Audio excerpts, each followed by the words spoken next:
I am joined today for episode number 18 of the Between the Levees podcast. Ms. Sherry Felder recommended I speak to this gentleman. I'd like to welcome Mr. Brian Haymon to the podcast here. Mr. Brian, good morning to you. Good morning, Tim. Thank you for joining me. As all these start, please tell me, where were you born, sir? I was born in Baton Rouge, Louisiana, 1960. What were your parents doing at the time? When I was born, my dad was working for what back then was called Standard Oil. It was the Exxon Mobil refinery in Baton Rouge. I think my mom was working for the Louisiana Department of Welfare. She was a social worker. The other job, I suppose, that part of our connection to the maritime industry is my dad was also had a very small company that was run out of our family home when I was born. It was a tankerman service, and it was called Petroleum Service Corporation. So he had multiple jobs, working shift work out at the refinery. He also did built some apartments and did some other entrepreneurial things, but mainly petroleum service and his job at Standard Oil. Where did your father's story begin? Where was he born? Where did he grow up? So my dad grew up on what is now Fort Polk in western Louisiana, the Army base there. Very rural. He was born in 1915. They had no electricity or facilities. It was the most rural of existence, log cabin. He was the oldest of 8 children, 4 boys and 4 girls. And his mom had him when she was 16. So it was a very primitive existence. They chop wood to take to town on the weekends and sell. He rode a horse several miles to school. And it's a wonderful story in its own right, which actually Louisiana State University has captured his oral history as well as my mother's, and as part of their library. But he grew up in Leesville, and then they were sharecroppers and moved around the state in the Great Depression, picking cotton and doing what they could to make ends meet. But he wound up eventually graduating from high school here in Baton Rouge at Central High School, and then enrolled at LSU as a freshman, but probably in the middle 1930s. But back then, there were no laws around age discrimination, and they weren't hiring people over 40. And so my dad had to quit school after 1 year and get a job to support his parents and his brothers and sisters. So he only had 1 year of college, and that's when he went to work for Standard Oil at the Baton Rouge refinery. But he worked on the riverboats. That was the job that they gave him. That was the lowest rung on the ladder. And after he passed his swim test, they put him working as a deckhand on riverboats. How did his career develop from there? Well, again, it's its own wonderful story, which has been told, and I think it's a story of America, really. He and my mom, of what they call the greatest generation.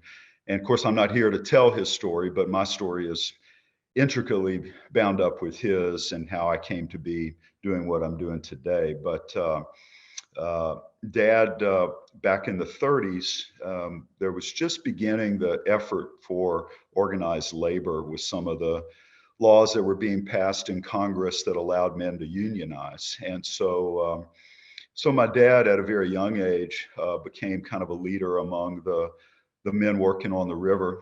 And back then, it's very primitive.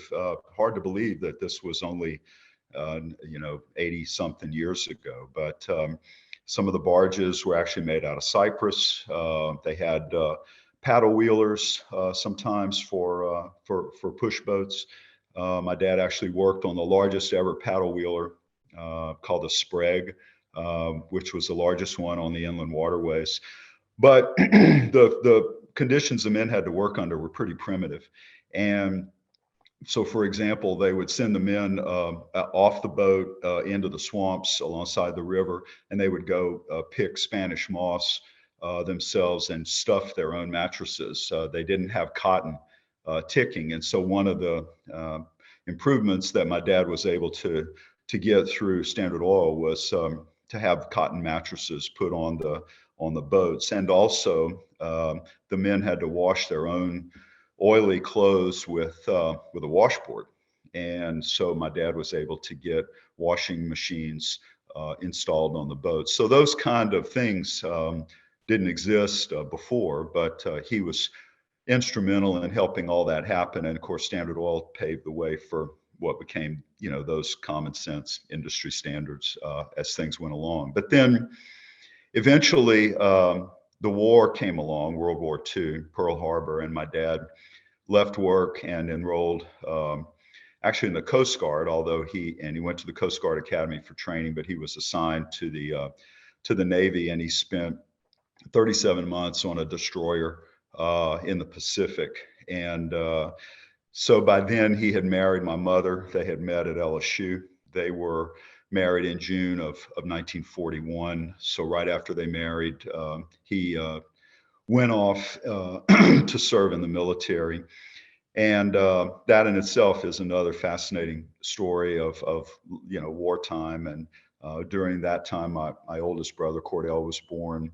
My mom lived in San Diego. So it's an interesting story, not unlike a lot of people from what they call the greatest generation back then.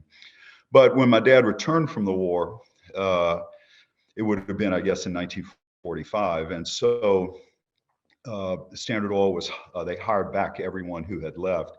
And they had a huge workforce out there. They had 10,000 people working at the Standard Oil refinery, which it would hard to comprehend that many people working in that facility. But that's how many there were immediately after the war and the post-war boom.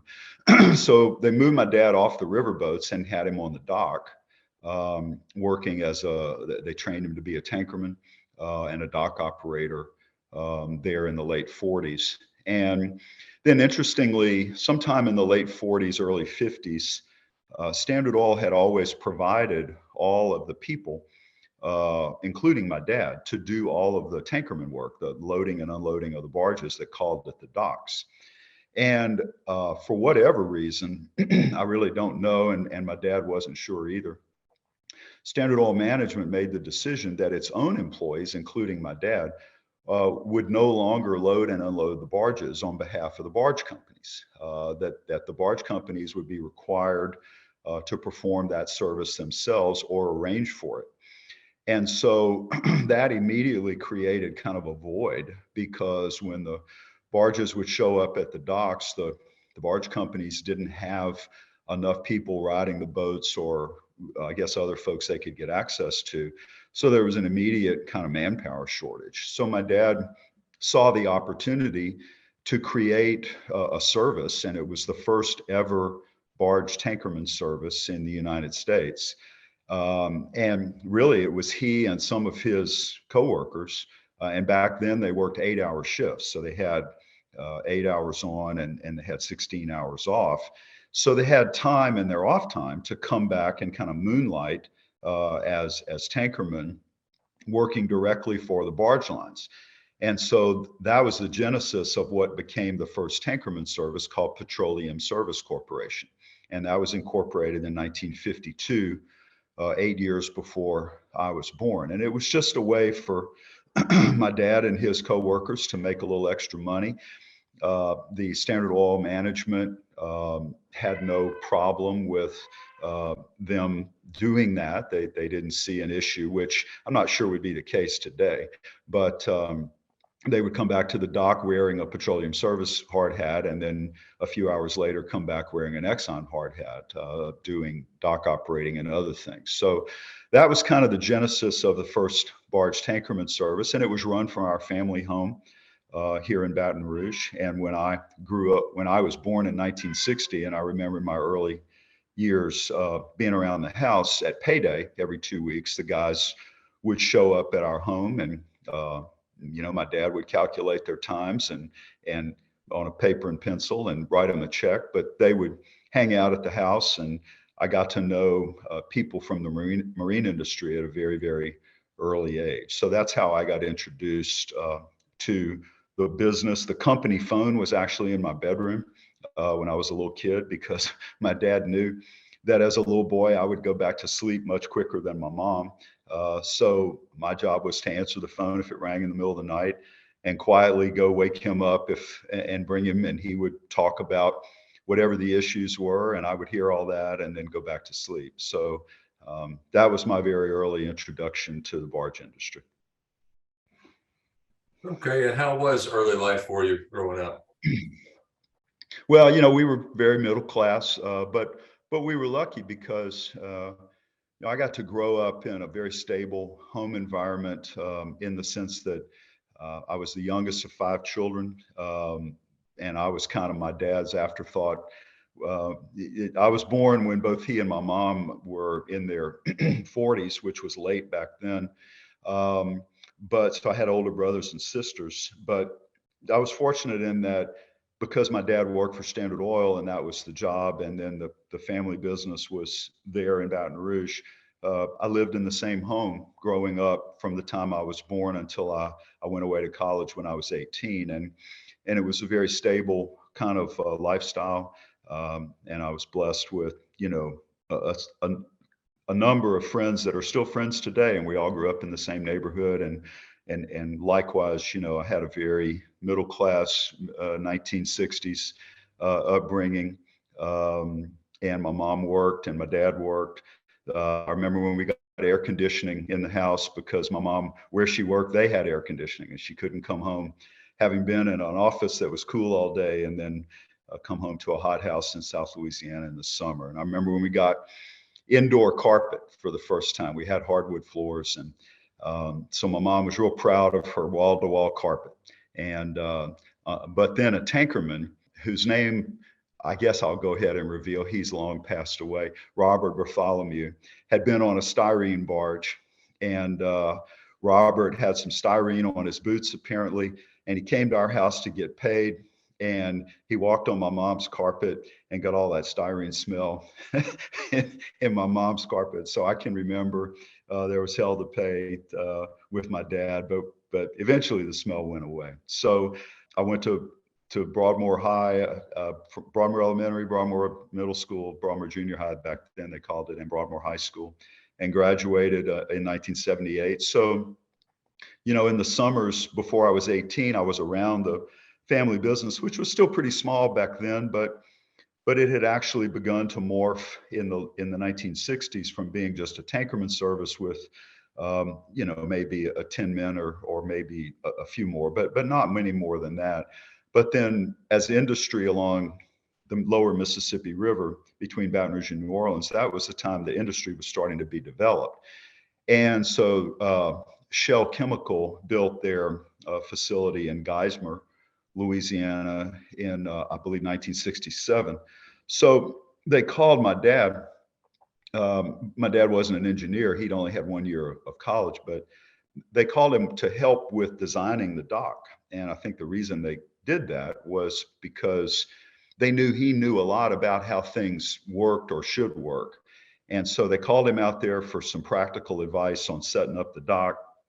And that wound up leading to conversation and ultimately the contracting of the dock work to Petroleum Service, our family business. And I guess the idea was that vessels weren't at the dock all the time, and just like tankermen, where you call them out and they meet the vessel and then they go away. That's a very efficient model, so that you're only paying for the service when you need it, versus having people ride the boat all the time as a tankerman getting tankerman wages. So that shore tankerman model that my dad kind of invented in the early 50s with Petroleum Service, that same kind of model could apply to the contract operation of docks. And so that was pioneered, as far as we know, at Shell there at Geismar in 1967. And then as other plants got built in the area, folks found out about that idea and wanted to copy it. And then the next thing you know, that kind of migrated across the levee, that kind of service, into rail and truck loading and other things to do with product handling and material handling on the in-plant side of the business. And so that really became the business model for Petroleum Service. It was an outsource model for material handling. But it all started, and for up until recently, let's say 20 years ago, that was the mainstay of the business, although the in-plant work is now significantly larger. So I grew up around that, and then went to college in Texas and worked summers in the family business. Got my tankerman's license when I was 18, and loaded barges and did other things. Then went to law school at LSU, and still continued to work when I could for the, in the family business, doing all the things of rail and truck, and learning all of that. But then went off after I graduated in 1985.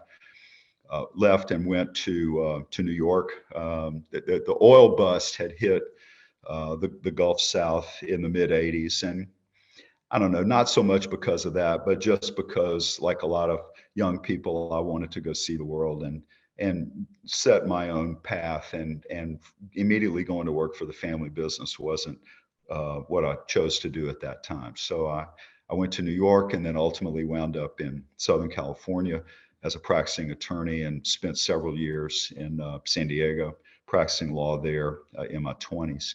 But I always loved home.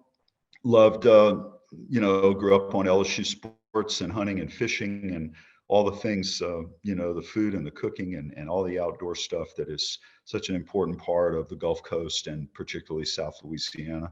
So ultimately decided I didn't want to make my life in Southern California, and moved back in late 1990 and joined the family business, Petroleum Service, which was still relatively small at that time, but had been around obviously almost 40 years, and probably had about 130 or 40 employees. A good chunk of them were tankermen, but working at 3 or 4 or 5 different industrial facilities up and down the Mississippi, doing the kind of work I described. So that's when I came back home and kind of officially joined the industry, although I'd worked in it for a number of years part-time. Were your siblings involved in the family business? Yeah, so my oldest brother, who's also was a lawyer and spent many years in active practice, Cordell, when he finished law school in 1965, he was mainly a practicing attorney here in Baton Rouge, but he helped my dad just kind of organically with whatever the issues were, contracts and business planning, and being a think partner for my dad. But he was primarily an attorney. Over the years, he kind of, as Petroleum Service grew, he spent more and more of his time working in the family business, until when I came home in late 1990. So a good many years later, I know, retired officially from the practice of law, as did I. When I came home, I left the practice of law, and we both worked full time on the family business. I also have another brother, Martin, and Martin went from college. He went to University of Louisiana Lafayette, and then he was a tankerman as well, and had worked as I did, during school. Then he joined and worked in what they called personnel back then, but now HR. And but eventually, after 20 years, he left the company and kind of retired, frankly, in the early 90s. And I have 2 sisters as well, but neither of them ever worked formally in the family business. What was the draw to law school for you and your oldest brother? I don't know. I'm not sure. I couldn't speak for him. I know he was a very gifted student, and graduated, I think, salutatorian at LSU Law School. So he could have had an amazing law career, and in fact served on some very prestigious positions in the legal profession. He was president of the Bar Association, and president, or at least a member of a think tank in New Orleans called the Louisiana Law Institute. For me, I guess, I don't know. I was always good at debate and trying to think things through. But like a lot of young people, I don't know, I didn't give it a lot of thought. I didn't have a better idea.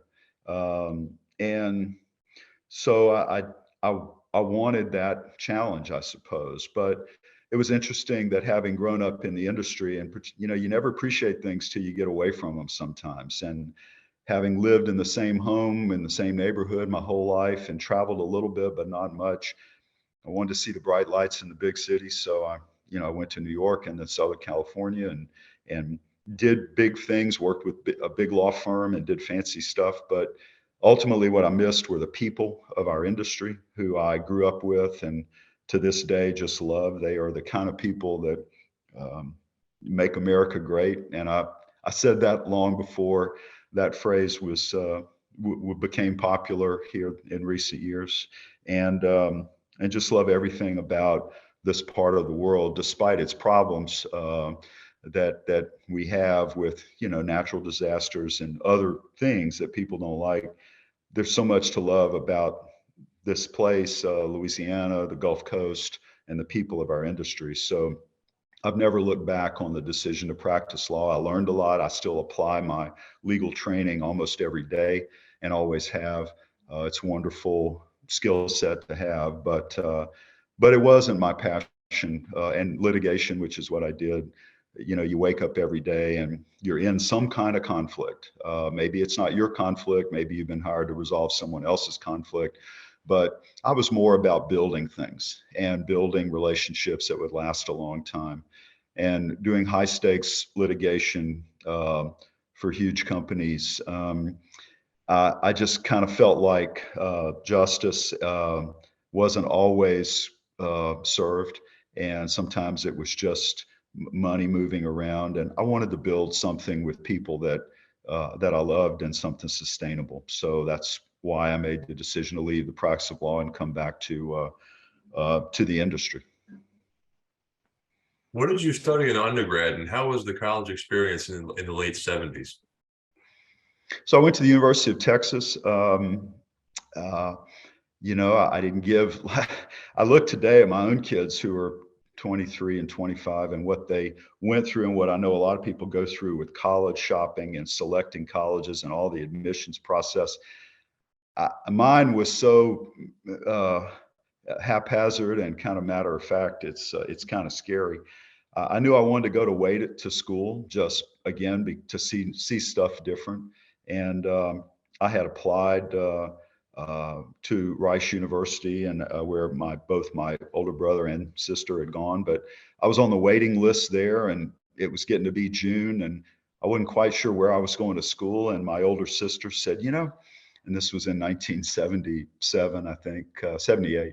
She said, Austin's a really nice town, and Texas is a cool place. You should think about that. So I applied there, sent in my scores, and next thing you know, I get an acceptance letter.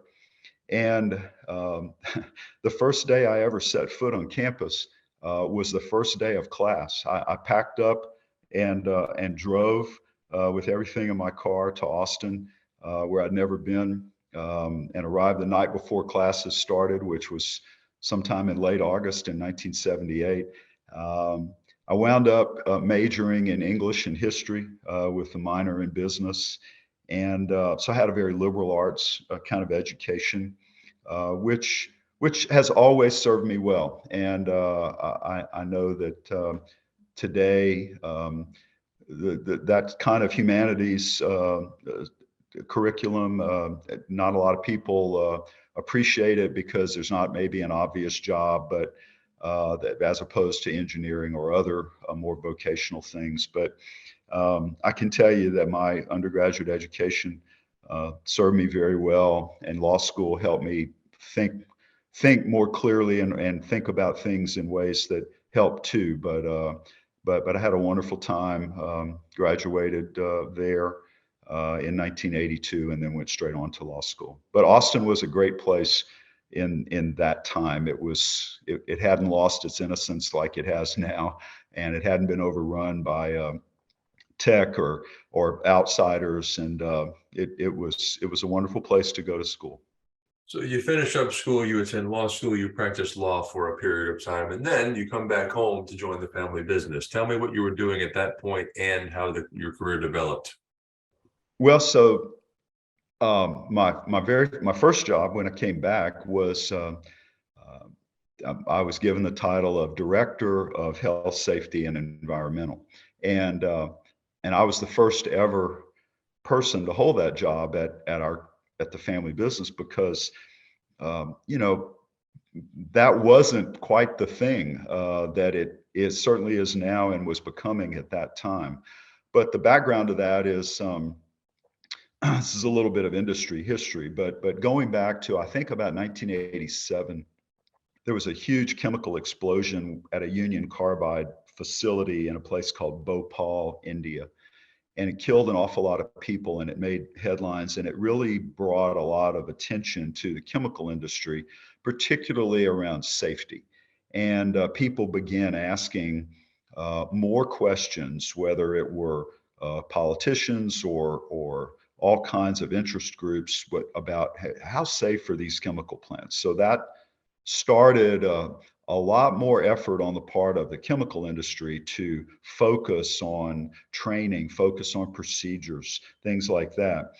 Then I think it was 1989, uh, what was then Exxon had the very memorable maritime disaster at Valdez, where the Exxon shipping oil tanker, the Valdez, ran aground and spilled a lot of oil. And that was sort of the refining and oil industry's Bhopal, because that brought into focus all kinds of things around training and work hours and issues that went straight to the heart of how companies are managed. So that then led to legislation, the Oil Pollution Act of 1990.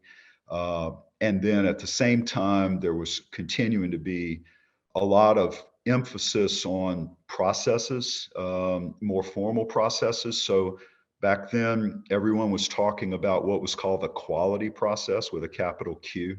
And the quality principles, which were being introduced most memorably in the car industry with Toyota and a guy named Richard Deming. This is a kind of ancient business history, but all of those things were coming together in the barge industry and the refining industry and in the chemical industry to make everyone suddenly sit up and say, where are our procedures? Are they written down? Do we actually follow our procedures? Where is our training? Who's doing it? Are they qualified? All of this formalization was really beginning to crystallize in the early 1990s.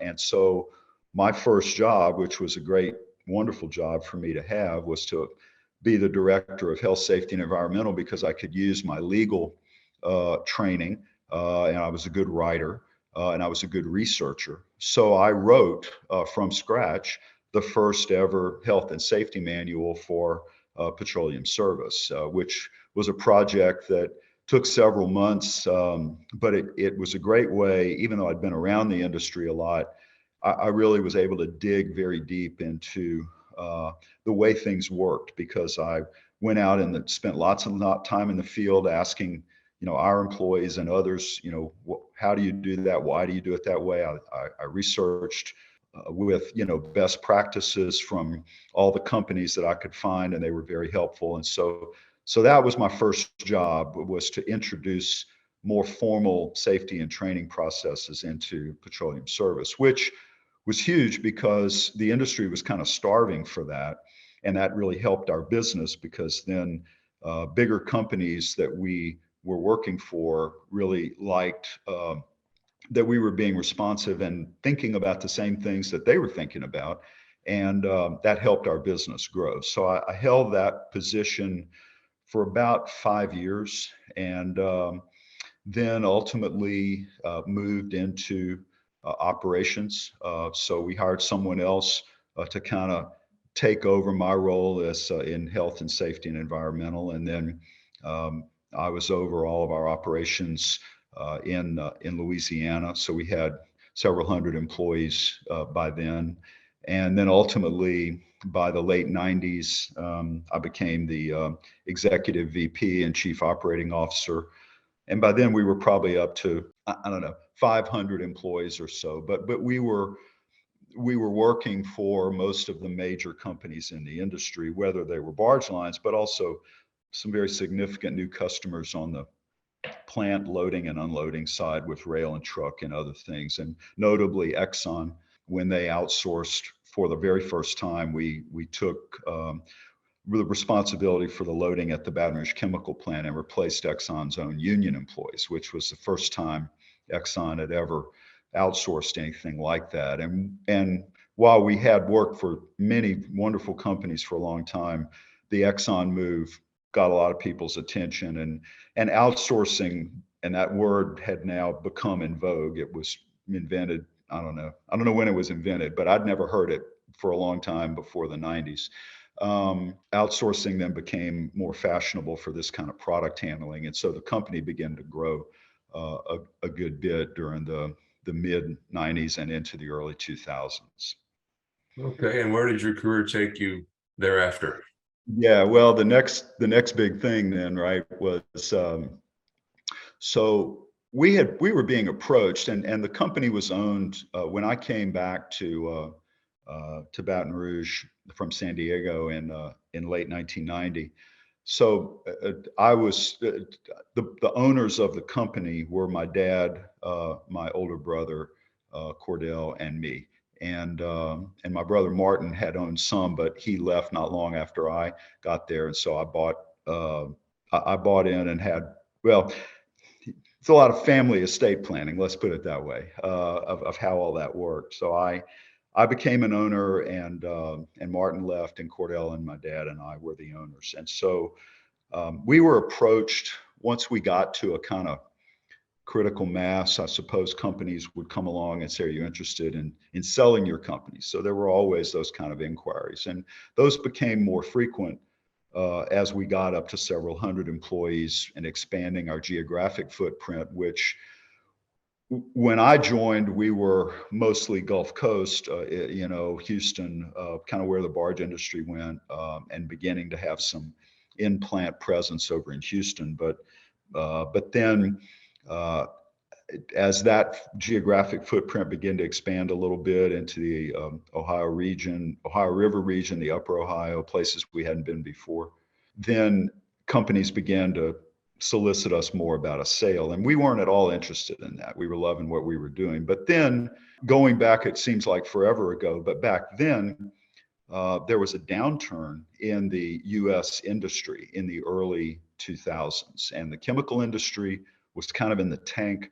All of the new chemical facilities around the world were being built overseas where the natural gas was cheap. So they were being built in Southeast Asia, they were being built in the Middle East, and some in South America. The American US refining industry was really struggling. And so all of our customers were in some kind of distress, and it seemed like, and of course the barge industry tends to follow, whatever the refining and chemical industry is doing. And so the forecast, as far as about as anybody could look, wasn't for growth. It was for a kind of continuing decline in the domestic refining and chemical industry. And so a company that we knew and had heard of for many, many years, a big international company called SGS, out of Geneva, Switzerland, they came along and made us an offer kind of out of the blue. And it was interesting that they found out about us because one of our ex-tankermen actually worked for SGS. And when they were thinking about new companies to acquire and new things to do, he suggested us. And so they wound up calling on us, and for a lot of reasons that are, some of them are business reasons, some of them are family reasons, lots of reasons, we made the decision to sell the family business, Petroleum Service, to SGS in 2004. So we made that decision, and that happened, and then we stayed on, my older brother and I, as well as all of the employees. It was really mostly a non-event in terms of our customers. But we became owned by a company out of Switzerland, and so that was a big deal, and the industry took a lot of notice of that. But we maintained our people, our leadership, and our good quality work. So externally, not much change, but internally, for me especially, the liaisoning and interfacing between a European owner and our family business was a time of tremendous change and tremendous challenge. So, um, you know, I'm just kind of rambling on here, and you're not asking me too many questions, which I guess is the intent. There's so much that I could say about, watching our industry and the evolution of our industry. And I'm sure others have that in your podcast have commented on that. But, the industry, the barge industry, but specifically underwent such tremendous change in the 90s, partly because of the kind of focus on regulatory compliance and insurance minimums and things that took a lot of mom and pop companies that could no longer either wanted to or could no longer afford to operate as they had. And so I remember, when Kirby Corporation began to emerge on the scene and acquire companies and become the company that it became. And of course, they were a major customer of ours. And other barge lines that I grew up with that went away either because they were acquired or something else happened. And, there's been a huge amount of consolidation over the years in the barge industry. And there are others that I'm sure you'll talk to that are more experts on that than I am. But, you know, we've been members of the American Waterways Operators since the mid 80s. And I can remember when that meeting was, full of colorful characters, the kind that populate the barge industry, especially.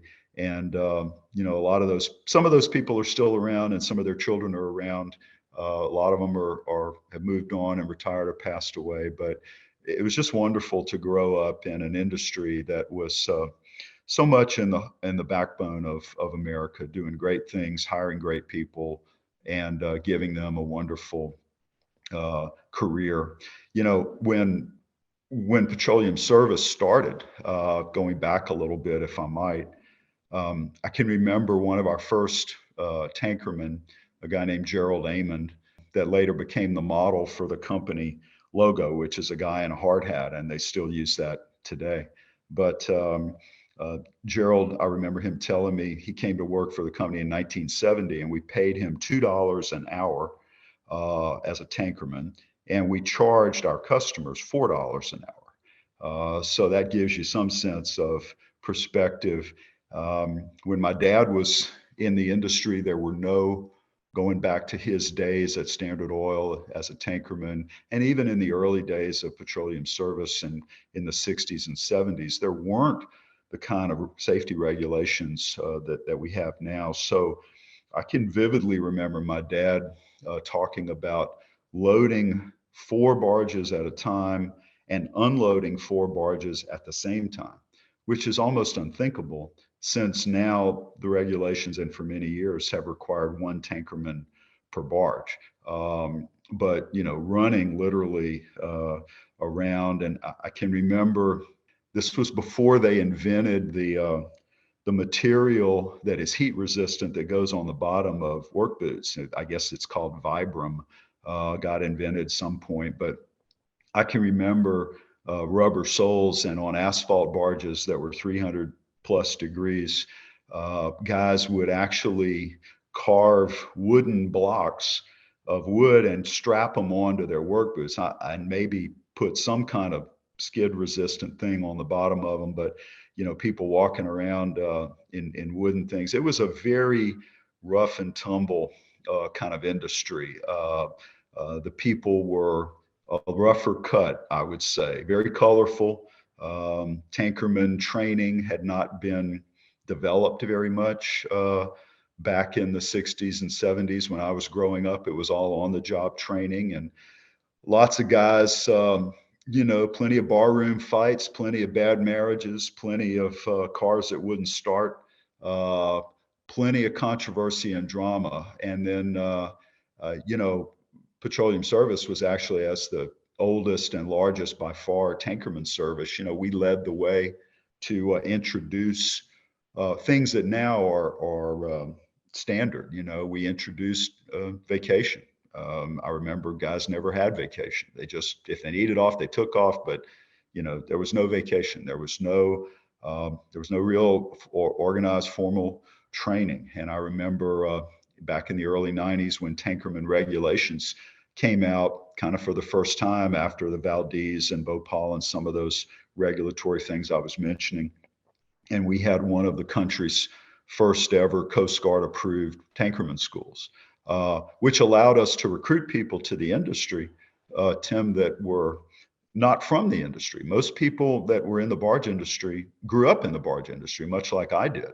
And, how'd you get in the industry? Well, my daddy was a tankerman. My brother-in-law was a tankerman. My uncle was a boat pilot, that kind of thing. But once we were able to develop a tankerman training school, then we could train people who weren't from our industry, didn't know anything about it, but they were good people with the right kind of work skills and work ethic and all of that, and train them from scratch. And that led to an elevation, I would say, of the caliber of the kind of folks. Not that they weren't good people, but their execution. I can remember a spill a week, being pretty common, and nobody thought much about it. But, after the Valdez and the Oil Pollution Act and criminal potential penalties for oil spills, everybody got very, very focused on not having spills. And so that meant redesign of some equipment changes. I can remember when a deck load literally meant a deck load. You would load to 2 inches from the deck. And, it was as much product as that barge could take was what you had. And that would be unthinkable today. I can remember, though, guys getting hurt pretty routinely. I can remember spills pretty routinely, lots of drama. And now I know with my own company and in my career, I've seen that go from being something that was not that big a deal and pretty routine occurrence that we just cleaned up and moved on to going significant periods of time with really zero incidents. And I can remember in petroleum service, we would load 30 to 35,000 barges in a year. And on more than one occasion, we achieved a full year with no spills to the water of any kind caused by tankerman era, and no recordable injuries, which was just unthinkable. But working with our customers and working with their customers, it was a real industry achievement when everybody decided, really beginning in the early 1990s and mid 90s, to say, we can do better, and we don't have to get guys hurt, and we don't have to spill product in the water. And it was part of the industry's commitment to be a good, corporate citizen.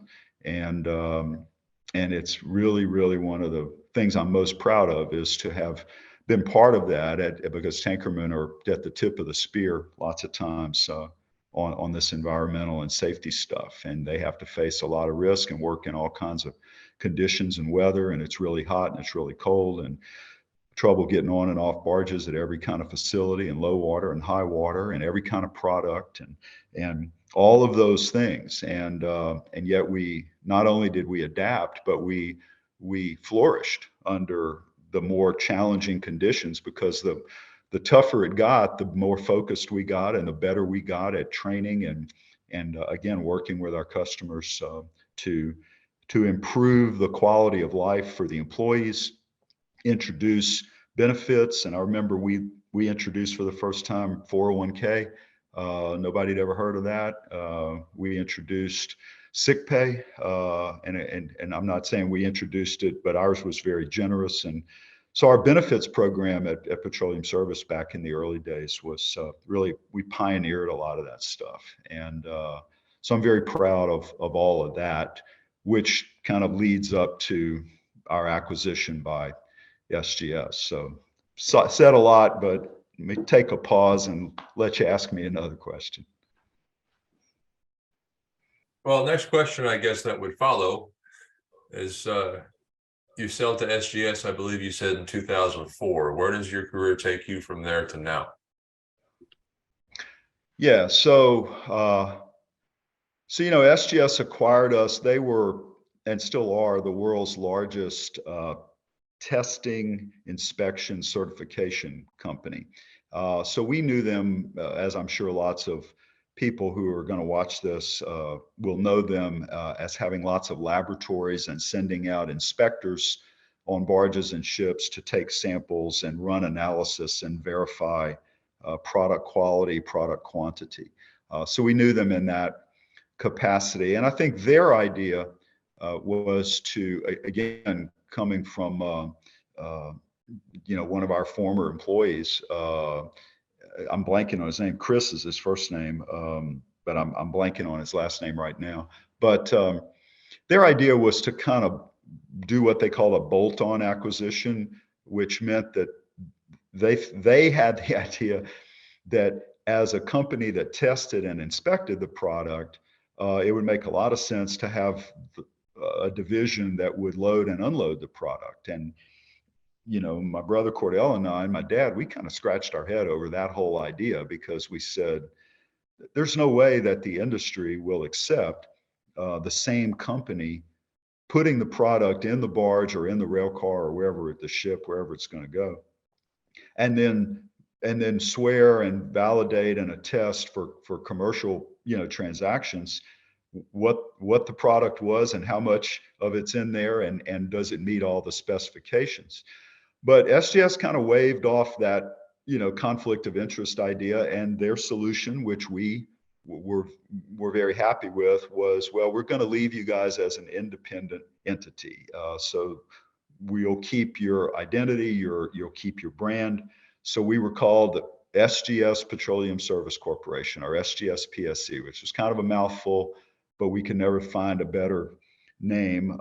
Some people just called us SGS, some people just called us PSC, but we were our own division. And so I, after a couple of years, became the CEO of the division. So initially my brother was, but then in 2006, I became the CEO of SGS Petroleum Service. And really, I and the very strong leadership team that we had at the time, at PSC, we just continued to do the work that we always did. And I was part of, along with my brother, we were part of a North American and even international leadership team.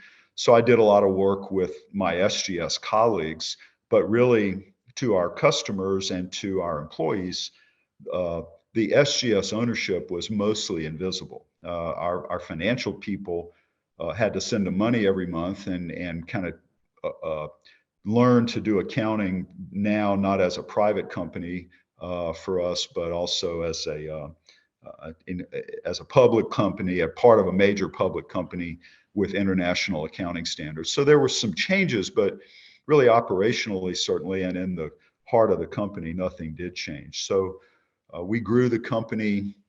In the recession came along, I guess, in 2008. SGS had quite a few leadership changes. So there was some early bumping and grinding with SGS's leadership, because we were always talking to new people, and some people had different ideas about things than we did. But eventually they kind of settled in and came to accept us as just a very different kind of company for them, and best to leave us alone and let us do what we knew how to do. And so when the recession came along in 2009 and 2010, we weathered that along with the rest of the industry. But then when the industry emerged from that, we had done a good job of kind of laying the groundwork, and then lo and behold, we're laying the groundwork for growth. And then lo and behold, fracking kind of became the new big thing starting in maybe around 2011, thereabouts. And that, created huge new investment, particularly along the Gulf Coast, which was our, where the most of our business was. Now, by then, we had expanded the footprint of the business even before SGS, into New Jersey, into the Delaware River area, and really all into Canada. So we were probably 800 employees at the time of the sale in 2004, and then and continued to grow steadily from there, both in terms of our headcount and revenue, but also in terms of our geographic footprint. So then, when the fracking phenomenon and all of the ethylene and the cracking began to happen, and industry began to invest heavily in those units, particularly in the Gulf Coast, we were perfectly positioned to take advantage of that and grow with those companies. Crude by rail became a big thing there in the 2012 through about 2016, and we participated in all of that growth as well. So we were a very, very successful acquisition for SGS, and we grew by double digits every year while continuing to improve our safety and operating performance. We won, I remember, again, it's hard to tell all this in perfect chronological order without notes, but we won one year the Coast Guard's highest award for environmental excellence, called the Benkert Award, Benkert, named after Admiral William Benkert. I remember Kirby was the first company to ever win that award, but we won it in our division there a few years later for the operation of a dock facility here in Louisiana. It's now Westlake in Plaquemine, Louisiana, but it was Georgia Gulf, and before that Georgia Pacific for many years. And we operated it for, I don't know, 30 years, I think, and billions of gallons of product, and never had a single spill into the water, which was unprecedented, and tens of thousands of cargo transfers. So we won the Benkert Award for that. We achieved other awards in rail safety.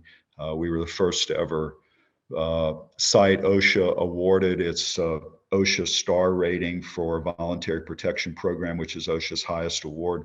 We won that for rail switching, I think, at the Chevron Phillips Cedar Bayou plant back in 2016, if I recall the date, maybe a little earlier. So just a lot of success in the company. And my children were young at the time. My daughter was born in 97. My son was born in 99. So we were living here in Baton Rouge, and it was a lot of fun raising them and being the leader of PSC, which was having so much success. And also I got to travel a lot around the world and interact with other SGS folks. We were the global, what they called competence center for this kind of work. So I got phone calls from all over the world, people looking into maybe trying to do the kind of work that we did in other places.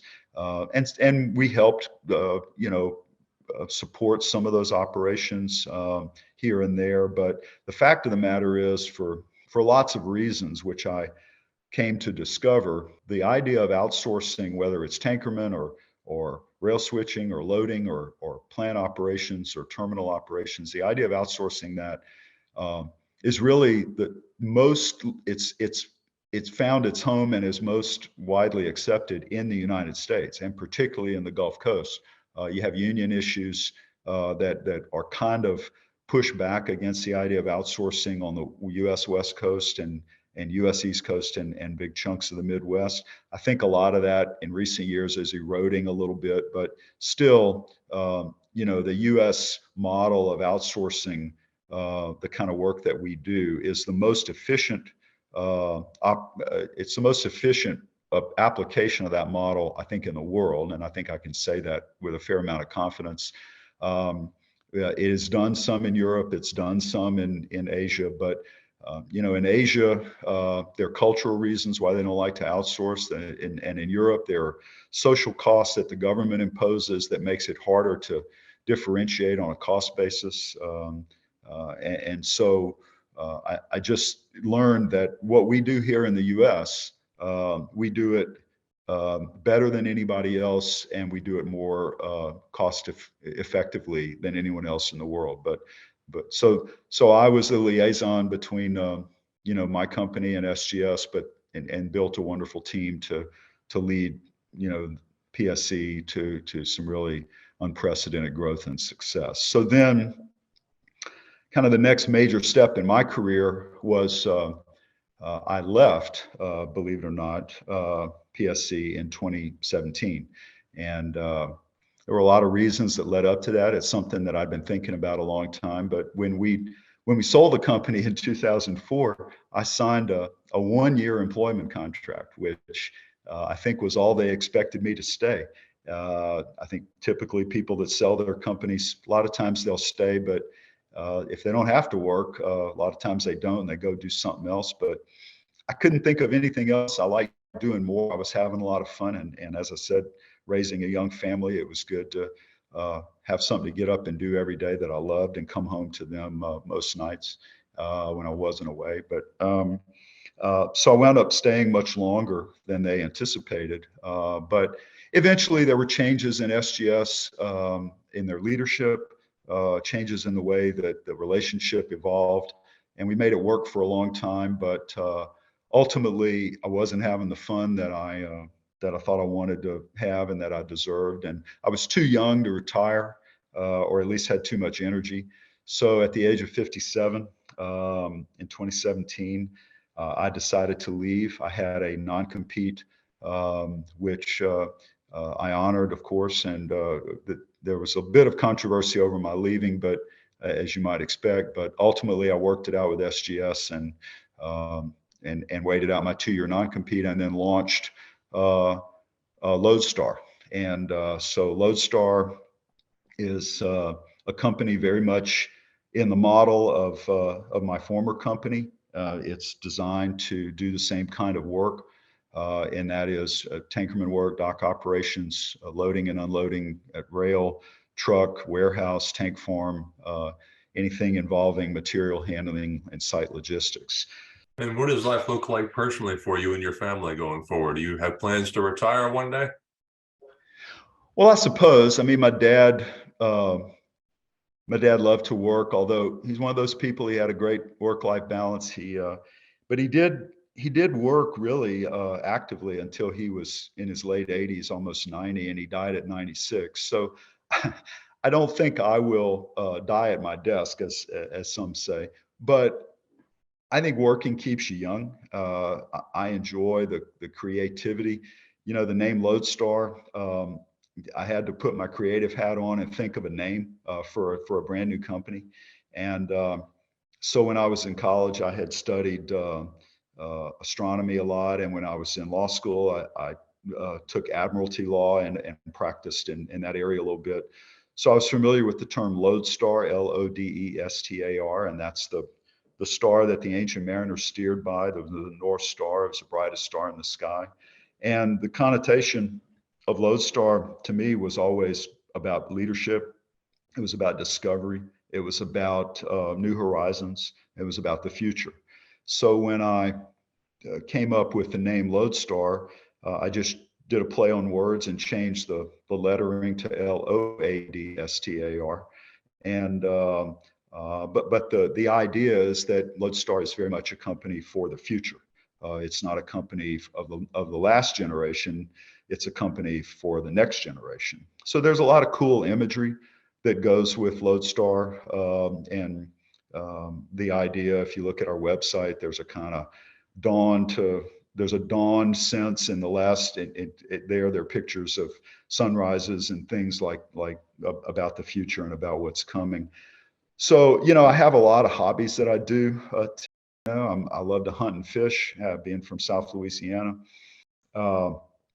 We have a summer home in Montana near Glacier National Park that we've had for close to 20 years. I love to spend summers up there and play golf and hike and do all the things you do in the nice weather. I love to cook. And so I do a lot of philanthropic work, particularly here in Baton Rouge, and serve on several boards and leadership positions. So I'm never really bored, and I expect that I will stay with Loadstar, until I can't do it anymore. So, but have already, trained a wonderful team that if I wasn't there tomorrow, I'm quite confident that that team would be able to take this vision for this new company, which they all have embraced and adopted as their own, and move it forward, because the industry, I think, very much is wanting and needing a great company in this area that we service. And so I expect that I will continue to work actively for the foreseeable future, and do the things that I need to do to balance, as I've always done, quality of life with travel and time with my wife and family and friends. And are your children involved in the business, or do you expect them to be? I get asked that question a lot. I don't know.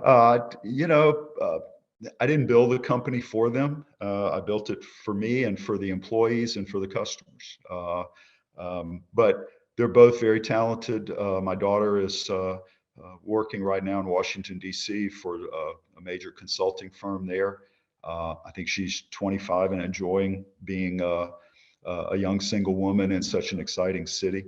But she's also a Southern girl, and wouldn't surprise me if she came back home one day. But I'm not planning on that. It would be wonderful. She's extremely capable, and so we'll see. My son, kind of the same thing. He's here in town. He both my children went off to school, and she stayed away, but he's come back home. He's kind of being an entrepreneur right now, and dabbling in different things, and much the same way. I would be delighted if he made that choice. But I remember when I was that age, and I went off to school and wandered all around and didn't want to have anything to do with our family business for a few years. Not because I didn't like it, but I just had other things I wanted to do. So I very much understand my children wanting to make their own way in the world, and see the world and do things. But if my own life experience is any guide, I suppose I felt the calling to come back and take advantage of this wonderful opportunity that my father and my brothers had started, and help grow it and shape it, and leave it to others, which, I'm very proud of the years I worked at Petroleum Service, and the thousands of people that we employed, and thousands of families that we helped make a great life for, and give them a career. And so I think that, human nature being what it is, it wouldn't surprise me if my children at some point felt that same calling, and one or both of them decided to join. But right now, I don't really talk to them about it that much. I don't want to put any pressure on them, and I let them make their own way, and support them in whatever they do. Well, is there anything else you'd like to share about the industry, or anything going forward? No, I mean, however long we've spent here, a little over an hour maybe, there's no way you can do justice to the kind of story that I could tell, or tell on behalf of others, about all the things I've learned, all the people that have helped me along the way, the people I'm grateful for. The older I get, I suppose, the more gratitude becomes the overwhelming sense that I feel every day. Gratitude for so many people that have helped me personally and professionally, and for my family, and the good health that I have, and the friends that I have. And so, I try and turn that back into the Loadstar experience. We had a major customer the other day call us and say something that really meant a lot to me. And they said, this is a major industry player that everyone would know. And they said, we're going to give you guys more work in 2023, and we want to tell you why. And they said the first reason is because so far all the work you guys have done for us has just been outstanding, and we're very impressed with the quality of the work and the safety and all the things. They said, but the second reason, and these reasons, they were very specific. They were presented in order. of their importance to this company. And they said the first reason is the quality of your work and your safety. The second reason, though, is the character of your employees and the character of your company generally. And the third reason, they said, is your competitive pricing. Now, you know, I've been in our industry a long time. I have never heard a company cite character as a reason to give an award work to people. That's usually other reasons. So I think it's a testament to what we're trying to do at Loadstar, which is to build something that's that is a bit unique. That's not just another industrial contractor, you know, that's providing a living for folks. We're trying to have an experience that, and our mission is to be the premier service provider. So I'm not doing this to, you know, to just play the game. I want to be the industry leader and help bring about the kind of positive change, whether it's through technological innovation or other things, because our industry is evolving, and you know, we live in a world of rapid change, and we all have iPhones and Amazon and lots of things that look like the 21st century, and yet in many ways our industry is still operating very much in the way that it always has. And so someone described it to me one time, and I've used this a lot because I love this imagery. I said, you know, we've been in the Flintstones, and at some point we're all going to have to be the Jetsons. And I don't know how long that's going to take, but I think it's going to happen sooner than folks think. And to me, part of the excitement of why I'm still and why I'm excited about Loadstar is I think we can be a participant, if not a leader, in that effort to help our customers and our employees evolve from wherever we are on that scale between the Flintstones and the Jetsons. But I know we're going to get there, and automation and other things that are exciting, and how do you apply those things, and what new thinking has to come.